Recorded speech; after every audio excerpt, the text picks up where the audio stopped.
हाफिज Pakistan cricket board की जब भी बात करें, ये भी कंट्रोल कर लेंगे, स्कूल क्रिकेट भी हम कराएंगे, फलानी क्रिकेट भी हम करवाएंगे, डिपार्टमेंट्स को इधर हम कंट्रोल करेंगे, एसोसिएशंस को हम कंट्रोल करेंगे। बट जो एक डॉक ने बात की कि आप एक लर्नेड बंदा सिर्फ इस वजह से लेकर नहीं आते क्योंकि आप डरते हैं, क्योंकि आपको खुद पता है that you don't know that. क्यों राशिद लतीफ़ नहीं आते ना पाकिस्तान क्रिकेट बोर्ड में? क्यों आमिर सुहेल बांग्लादेश में कमेंट्री कर रहे हैं और पाकिस्तान की क्रिकेट बांग्लादेश में हार रही है और पाकिस्तान में कोई पूछने वाला नहीं है? क्यों शोएब अख्तर इस सिस्टम से दूर हैं? क्यों यूनुस खान इस सिस्टम का ज़्यादा देर तक हिस्सा नहीं बन पाते? कौन सी क्रिकेट कमेटी है पाकिस्तान में? ये अभी आप खिलाड़ियों की बात कर रहे हैं, जैसे अभी डॉक्टर साहब ने जिक्र किया क्रिकेट एक्सपर्ट्स का। नहीं तो मिसबा तो हैं, सरफराज तो हैं, वकार यूनुस भी थे, शुएब मलिक भी थे, सकलैन मुश्ताक भी थे, तो ये नहीं थे कॉम्पिटेंट? उनका बॉस कौन है? क्या उसको पता है कि मैंने वकार यूनुस से क्या काम लेना है? अगर उन्होंने कोई 600-700 इंटरनेशनल विकेट्स ली हुई हैं, इसका ये मतलब तो नहीं है कि वो सारी ज़िंदगी किट पहन के रखेंगे और उसी में रहेंगे कि मैंने इतने आउट किए हुए हैं। तो इसका फैसला कौन करेगा कि वकार यूनुस साहब से क्या काम लेना है, मिसबाउल हक से क्या काम लेना है? जब आप एक रिवर्स स्विंग का कोच होगा, अब आने वाले दिनों में एक सिंगल का कोच है, ये कौन है जी? सिंगल सिखांदा है। हाँ। ये कौन है? डबल द कोच है जी, डबल से रनिंग बिटवीन द विकेट्स के दो कोच है। ये कौन है? ये कोच। तो ये तो निज़ाम है। तो ये एक मसला पाकिस्तान क्रिकेट का है। और ये जो पाकिस्तान में क्रिकेट एक्सपर्ट्स हैं, क्रिकेटर्स जो हैं बुनियादी तौर पर, इनको सुन सुन के एक नस्ल तैयार हुई है जो सिर्फ फैंसी लफ्ज़ों के ऊपर है, खुशनुमा लफ्ज़ों के ऊपर है। इदारा जाती कोई मनसूबाबंदी नहीं है पाकिस्तान क्रिकेट बोर्ड में। ये जो ग्रूमिंग का लफ्ज़ पाकिस्तान में ओवर यूज़ है, गैर ज़रूरी तौर पर इस्तेमाल। क्या हैरी ब्रूक ग्रूम हो रहा है? परफॉर्म कर रहा है। इंटरनेशनल क्रिकेट परफॉर्मेंस की जगह है। क्या AB डिविलियर्स इंटरनेशनल क्रिकेट में आगे ग्रूम हुआ? परफॉर्म किया। अगर ग्रूमिंग की बात थी तो ग्रेम स्मिथ तो सारी जिंदगी फिर कप्तान ही ना बनता, वो परफॉर्म किया उसने जिस उम्र में। इसलिए ये जो चीजें हैं इनको, और ये जो लोग बैठे हैं टेलीविजन पर, इनका ये काम है लोगों को बताएं कि ग्रूमिंग का क्या मतलब है। जब आप उस लेवल पर, आप ग्रूमिंग की बात सुन लें, अभी पाकिस्तान की टीम में एक लड़की आई हैं ईमान फातिमा जी। मैं उनको कई महीनों से, कई बरसों से ना यहाँ पे देख रहा हूँ, Abdul Qadir international cricket academy में वो प्रैक्टिस कर रही थी खुली ग्राउंड में। ये जो पाकिस्तान क्रिकेट बोर्ड के वीडियोस आती हैं उससे ज़्यादा बेहतर वो ओपन ग्राउंड में, कभी वो सुलेमान कादिर और उनका रजा कोच हैं, वो उनको यहाँ पे LCC में प्रैक्टिस करवा रहे हैं, कभी रेस कोर्स की ग्राउंड में प्रैक्टिस करवा रहे हैं, कभी वो बर्की में उनको प्रैक्टिस करवा रहे हैं छक्कों की। उस किस बुनियाद पर है ये छक्कों की? क्या वो पाकिस्तान क्रिकेट बोर्ड के पास जब जाएगी, टीम के पास जाएगी, ऐसे बहुत से खिलाड़ी हैं, क्या उसकी वो सलाहियत बरकरार रहेगी? नहीं रहेगी। तो पाकिस्तान क्रिकेट बोर्ड का मसला ये है कि जो ऊपर बैठा हुआ है उसको खुद नहीं पता कि उसने काम क्या करना है, उसको खुद नहीं पता कि उसने किससे क्या काम लेना है। क्या वकार यूनुस ने कभी ओपन किया? क्या वकार यूनुस ने कभी वन डाउन बैट्समैन की हैसियत से 300 रन स्कोर किए?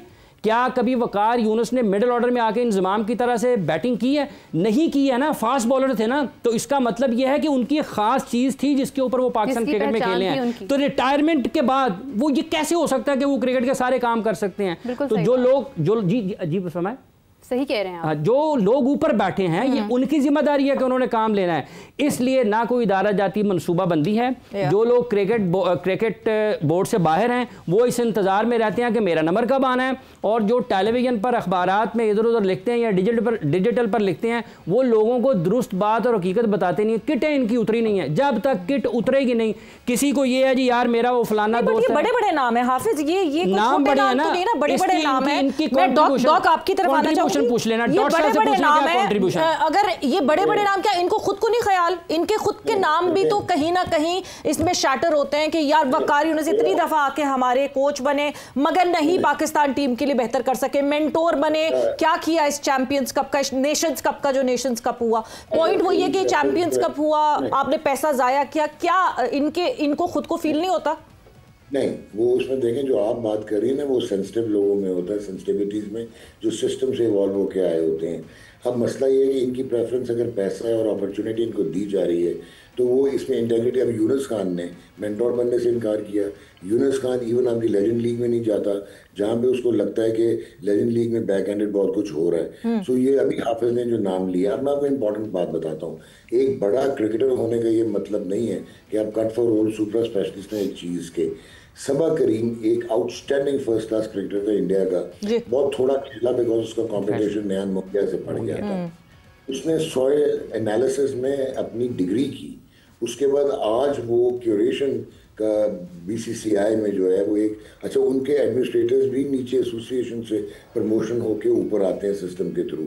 वो वहाँ पे आजकल वो देखता है उनकी क्यूरेशन को, क्योंकि अब ऑयल एनालिसिस को जानता है, उसको पता है कि मॉइस्चर क्या है, क्ले क्या है, कितना कंटेंट होगा, फलाना क्या है, because he work in it.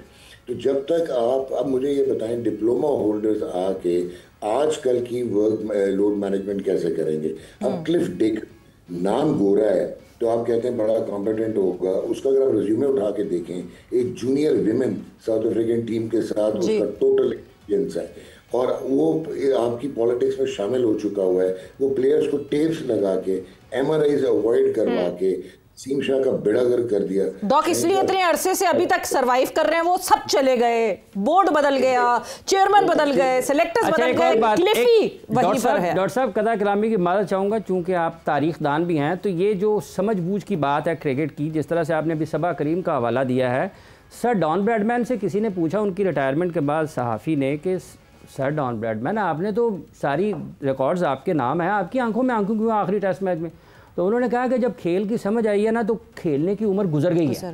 तो यहाँ पर तो जिसको आप लाएंगे वो कहते हैं नहीं, जब ये टीम में होते हैं 11 तो ये खेलते हैं, लेकिन जब आपने एक एडमिनिस्ट्रेशन में आना तो कहते हैं नहीं, जो मैं कहूँगा वही होना चाहिए, वो किसी और की सुनता ही नहीं है। और ये जितने चेयरमैन आते हैं ना पाकिस्तान क्रिकेट बोर्ड के, इनको ये चूंकि उनके परस्तार होते हैं, तो ये उनके चेयरमैन बनने के बाद भी परस्तार ही रहते हैं। वो जी बद वकार साहब ने कहा होगा तो ठीक ही कहा होगा, इंजमाम साहब ने कहा होगा तो ठीक ही कहा होगा। तो ये जब तक उसको खुद नहीं पता होगा के ऊपर जो है वो जो इमरान बात कर रहे हैं ना, इसको मैं आगे बढ़ाऊं। अब मुझे आप ये बताएं, क्या वकार यूनिस को मेरे से ज्यादा बायोमैकेनिक्स पता होगी? तो मैं एज ए मेडिकल डॉक्टर जिसने मास्टर्स किया हुआ है वेस्टर्न ऑस्ट्रेलिया से बायोमैकेनिक्स में, किनेसियोलॉजी में, तो at the end of the day Waqar Younis नाम बहुत बड़ा है, वो ठीक है। मैं मुझे क्रिकेट के मुतालिक शायद इतना नहीं पता होगा जितना उनको पता है। जो काम है जिसका, उसको आप दें ना यार। अब मुझे बताएं, इंटरनेशनल क्रिकेट की आइटिनरी में इस साल आप 2 टेस्ट खेल रहे हैं, जिम्बाब्वे 12 टेस्ट मैच खेल रहा है। आप इसलिए अवॉइड करते हैं टेस्ट मैच खेलना क्योंकि आपको पता है कि आप हार जाएंगे और अगेन वो जो है फ्लैग आपके ऊपर आएगा, क्योंकि आपके पास 11 टेस्ट प्लेयर्स नहीं है जिनको आप लेके आगे चल सकें। आप वेस्ट इंडीज के तरले कर रहे हैं यार वनडे कर दो, कि वनडे खत्म कर दो, T20s कर दो। Why? It's not only the commercial part. Doctor साहब मैं कतई कलामी की माजरत चाहती हूँ। आई थिंक कि हमें कंसिस्टेंसी भी कायम करनी चाहिए। हम लोग खिलाड़ियों को शामिल करते हैं, बाहर निकाल देते हैं, यही चीज़ हमें बोर्ड में नज़र आ रही है। हम किसी भी फैसले को लेकर कंसिस्टेंट नहीं है। यू टर्न का टैग हमारे साथ हमेशा से जुड़ा रहा है और अभी स्टिल आप देख लें कि मैच में हमने लास्ट मैच में जाके वो चेंजिंग की जो शायद हमें पहले सोच लेना चाहिए था। Consistency I think is the key, और हम ये मिस कर रहे हैं जिसकी वजह से ये सारे मसाइल का शिकार हैं। ये सिर्फ जी कंसिस्टेंसी नहीं है, ये कबीला सिस्टम है और ये इंटेलेक्चुअल डिसऑनेस्टी है और ये हमारा जो है ना, हमारे, मैं क्या कहूँ, ये कबाहतें हैं हमारी। हमारी वर्क एथिक्स ही नहीं है। अब साहिबजादा फरहान आज अगर मैच खेला है, ये जो टीम आज खेली है, इसमें आप सिर्फ इब्रार अहमद को अगर डाल लें, मोहम्मद नवाज जो कि जस्टिस नहीं करता कहीं से भी, और एक आपके पास शहनशाह अफरीदी जो है, T20 की बात करूँगा, नथिंग एल्स, अगर आप उसको शाहिद अफरीदी की सजाएं ना दें और आप बैक एंडेड उसको सियासत ना करें उसके साथ, तो आपकी ये T20 टीम आपको शेप होती हुई नजर आएगी। आपकी T20 का जो कप्तान है वो तो T20 क्रिकेट से रेलेवेंट प्लेयर ही नहीं है। तो डॉक्टर साहब कदा कलामी की मदद चाहूँगा। असल में शाहीन उड़ता है ऊंची परवाज़ में और पाकिस्तान क्रिकेट बोर्ड में गर्दन झुकाए बगैर आपको कुछ मिलता नहीं है। तो जो आसमानों पे होगा उसको ज़मीन पर लाना ज़रा मुश्किल होता है। तो ये कहते हैं जब तक आप ज़मीन पर नहीं आएंगे फिर हम आपके साथ चल नहीं सकते। आप इसी तरह देखें, क्रिकेट दुनिया की चेंज हुई थी, पाकिस्तान के पास क्या था? बाबर आजम हो गया या रिजवान हो गया। अब आपको मैं एक एग्जांपल देता हूँ। आपने हसन नवाज एक लड़का पिक किया और वो 10 मैच खेल चुके हैं जिसमें से 5 इनिंग में उसके 0 हैं और एक उसका 2 बॉलों पे, एक उसका 0, 2 दफा 3 बॉलों पे 0 है, 4 बॉल, 6 बॉलों पे 50% उसका फेलियर है। जहाँ पे कंड्यूसिव कंडीशंस नहीं मिलेंगी बैटिंग की, जिसको हम अपने स्लैंग में कहते हैं पाटा विकेट, वहाँ पे वो एक्सपोर्ट होगा, चाहे वो हैमिल्टन हो, गेंद हिल हो या low and slow pitches of Bangladesh हो। यार आपको ये आइडिया नहीं था कि वो लड़का जो है जिसको हम रिप्लेस कर रहे हैं, क्या ये हमारे स्लॉगिंग में और क्या हमारी पावर हिटर्स हैं, क्या हमारे ऑलराउंडर्स, कंप्लीट ऑलराउंडर्स हैं। अब फ़हीम अशरफ का एग्जांपल ले लें आप, कि वो जिस फॉर्मेट का प्लेयर था वो T20 था। आपने ना उसको 2021 का वर्ल्ड कप खिलाया, ना 22 का खिलाया, ना 24 का खिलाया। वो जहाँ पे परफॉर्म करना है, अच्छा पे वो नंबर 6 पे खेलेगा। डॉक, आप आइडिया होने की बात कर रहे हैं, किसको किस बात का आइडिया? हम तो, मुझे ऐसा लगता है we are just learning by doing it. But Pakistan cricket पे जितनी बात करें डॉक, वक्त यहाँ पे खत्म हो जाता है।